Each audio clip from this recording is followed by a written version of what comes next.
మాట్లాడుతున్నారు, లైవ్ చూద్దాం. అదే వీళ్ళు చేసిన ఎవరైనా కానీ ఫ్రీగా మాట్లాడే పరిస్థితి ఉంది 5 ఏళ్ళు, ఫ్రీగా రాసే పరిస్థితి ఉంది 5 ఏళ్ళు. వీళ్ళు వచ్చి కథలు మాట్లాడుతున్నారు, బలవంతంగా చేసి దాంట్లో కూడా కమిషన్లు కొట్టిన వాళ్ళు వచ్చి మాట్లాడుతున్నారు, కమిషన్లు వాటాలు తీసుకున్న వాళ్ళు వచ్చి మాట్లాడుతున్నారు. ఇప్పుడు ఎంత అజిటేషన్ అయింది రైతుల్లో, మా దీన్ని బలవంతంగా చేస్తున్నారు, వాటాలు తీసుకుంటున్నారు, మాకు వచ్చే డబ్బులు వీళ్ళు కొట్టేస్తున్నారని చెప్పి పెద్ద గొడవలు అయినాయి. కాబట్టి ఇవన్నీ ఉన్నాయి. అందుకే నేను మీకు అనేది ఏంటంటే ప్రభుత్వం ఒక బాధ్యత కలిగిన ప్రభుత్వం. ఏ చిన్న విషయాన్ని కూడా యాజ్ ఇట్ ఈజ్ వదిలిపెట్టడం లేదు. అట్మోస్ట్ సమర్థవంతంగా ఆ సమస్యను పరిష్కారం చేస్తున్నాం. అందుకే మధ్యాహ్నం రమ్మన్నాను, ఇద్దరిని మాట్లాడి దీన్ని లాజికల్గా ఇప్పటికే చాలా వరకు 60% ప్రొక్యూర్మెంట్ అయిపోయింది. ఈ మంత్ 20కి 25కి లేకపోతే మంత్ ఎండ్కు లేకుంటే ఆగస్టు, అది మధ్యాహ్నం నేను చెప్తాను ఏ టైం అనేది, దాని ప్రకారం ముందుకెళ్తాను. ఏది వీడికి ఇచ్చేదా డెఫినెట్గా ఇవన్నీ తొందరలోనే వాళ్ళ అకౌంట్లో వేస్తాం.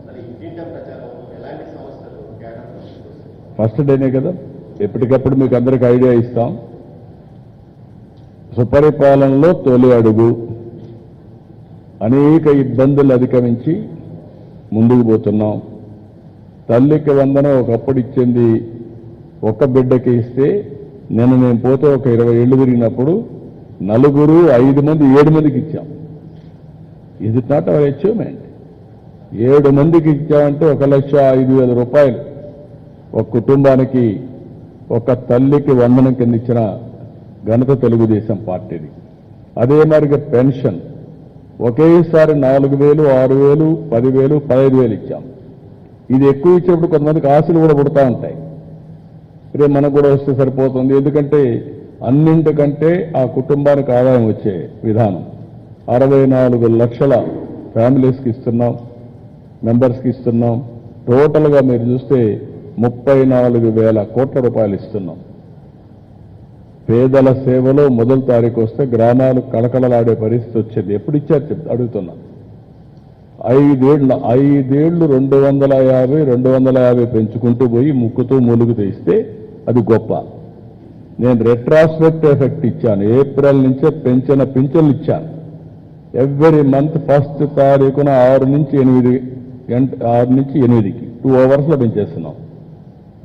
ఒకప్పుడు దీనికోసం ఒక వాలంటీర్లు పెట్టి, ఆ వాలంటీర్లు అనవసరంగా ఇబ్బంది పెట్టి, ఆ రోజు మీరు చూశారు. ఈ వాలంటీర్లు లేకపోతే పింఛన్లు ఇవ్వలేమని చెప్పడానికి మేలో ఎండవ దీపేసి కొంతమంది చనిపోయే పరిస్థితి వచ్చారు. అన్ని రాజకీయాలు, ఇప్పుడు రాజకీయాలు ఏమి ఉండవు, అర్హులందరికీ వస్తాయి. వీళ్ళు అనర్హులకి అందరికి ఇచ్చుకొని అవి తీసేస్తే దాన్ని గొడవ చేస్తున్నారు. అంటే మీ ఇష్టమేంటమ్మా, మీరు మీ కార్యకర్తలకు ఇచ్చేయడం. బ్రహ్మాండంగా ఫిజికల్ ఫిట్నెస్ ఉంటాడు, వాడు వికలాంగుడు, వాడిని ఏమనాలి? అలాంటి వికలాంగులందరినీ ఇస్తే అసలైన వాళ్ళు ఏమవుతారని అడుగుతున్నా. ఇది పబ్లిక్ అనవసరంగా ఇబ్బంది పెట్టి, ఆ రోజు మీరు చూశారు.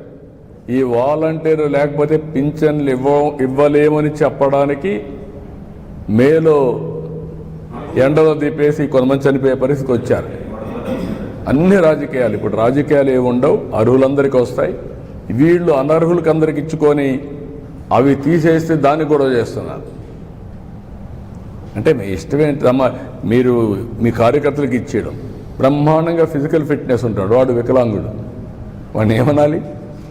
అలాంటి వికలాంగులందరినీ ఇస్తే అసలైన వాళ్ళు ఏమవుతారని అడుగుతున్నా. ఇది పబ్లిక్ మనీ.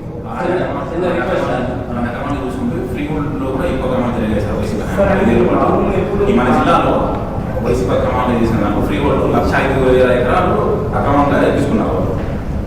కాబట్టి మనం హోల్డ్ పెట్టాం. ఇంకా 50,000 ఎకరాలు నిజమైన లబ్ధిదారులు ఉన్నారు, వాళ్ళని కూడా హోల్డ్ పెట్టేశాం. నేను అందుకనే ఇప్పుడు మీరు కాదు, ఇష్యూ ఏంటంటే మీరు గుర్తుపెట్టుకోవాల్సింది, రికార్డ్స్ తారుమారు చేశారు. ఏ రికార్డ్స్ తారుమారు చేశారు, ఏ రికార్డ్స్ తారుమారు కాలేదనేది డేటా లేదు. తొందరపడిపోయి మనం ఏం చేసినా కూడా అన్నిటికీ సమస్యలు వస్తాయి, జటిలమైపోతుంది. ల్యాండ్ అనేది సున్నితమైన